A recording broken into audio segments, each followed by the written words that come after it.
Today, we're going to peel back the silicon curtain and look at the very first, most fundamental decisions that go into creating an integrated circuit. You know, the tiny brains that power our entire modern world.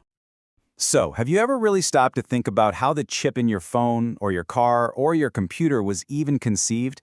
It's not just about making something super fast. It all starts with a series of really critical choices that set the entire course for that piece of technology. And that brings us to what you could call a chip designer's dilemma.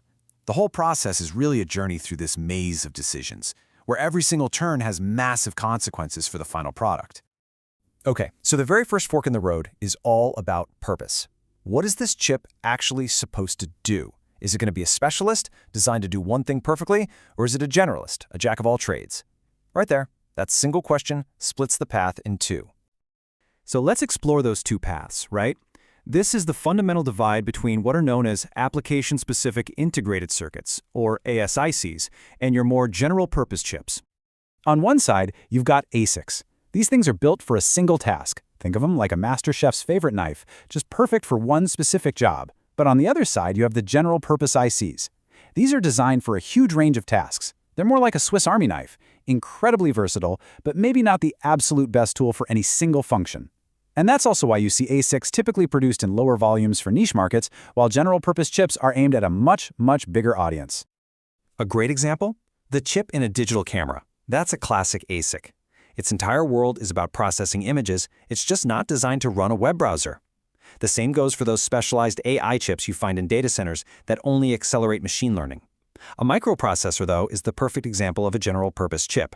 It's built to run your operating system, your games, your spreadsheets, pretty much anything you can throw at it with the right software.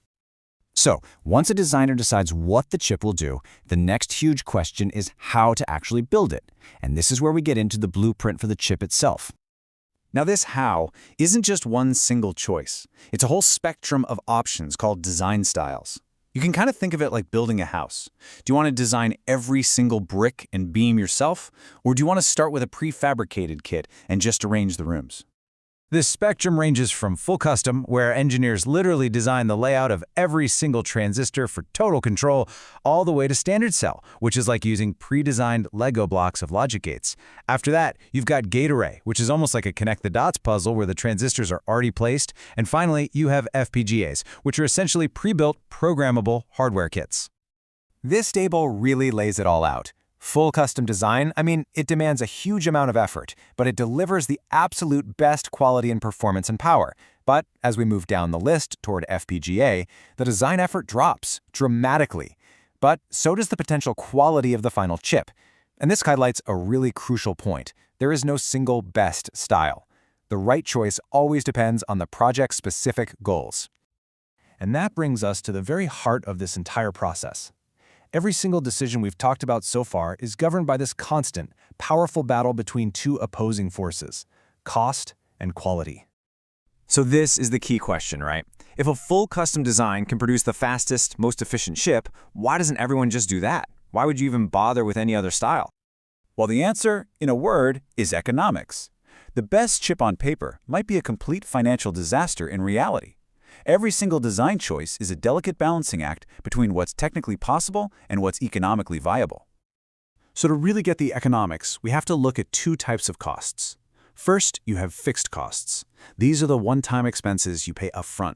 Things like the massive effort of the design team in creating the manufacturing masks, which are like stencils.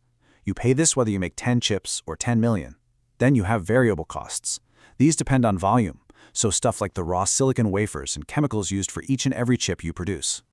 Let's look at FPGAs. The fixed upfront cost is really low because you're just programming a chip that's already made, but the variable cost for each chip is high. Now compare that to a standard cell design. Here, the upfront fixed cost is enormous. You're designing everything and creating these super expensive manufacturing masks. But once all that's done, the variable cost to produce each individual chip is much, much lower. So here's the crucial takeaway. There's a break-even point. If you only need a few thousand chips for, say, a prototype or a niche product, an FPGA is the clear winner. It's just cheaper to get started. But if you're planning to ship millions of units, like in a smartphone, that high fixed cost of a standard cell design is absolutely worth it because your per chip cost is going to be way lower in the long run. All right, so that covers the cost side of the equation. But what about the other side of the scale? Quality. I mean, how do designers even measure the goodness of a chip? Well, they use a set of key metrics known as figures of merit. And the three most important figures of merit are known as PPA. That's power, how much battery life is this thing going to drain, performance, how fast can it crunch the numbers, and area, how much physical space does it take up on the silicon wafer. See, a smaller area means you can fit more chips on a single wafer, and that makes each one cheaper. And here's the catch.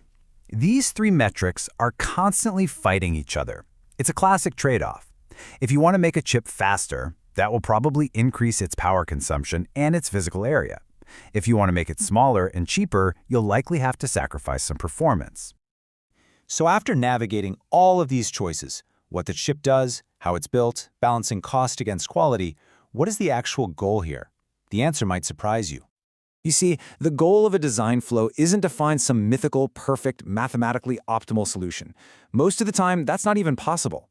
As the source material for this explainer puts it so well, the real goal is to find one of the feasible solutions with acceptable figures of merit. The true art of chip design is finding a feasible solution. It's all about expertly navigating these trade-offs to create a product that works, that's affordable, that performs well enough for its job, and that can actually get to market on time. It is truly the art of the possible. So the next time you pick up your phone or use any piece of modern tech, just take a moment to think about that invisible balancing act that made it a reality. What compromises between power, performance, and cost made that device in your hand not just possible, but successful?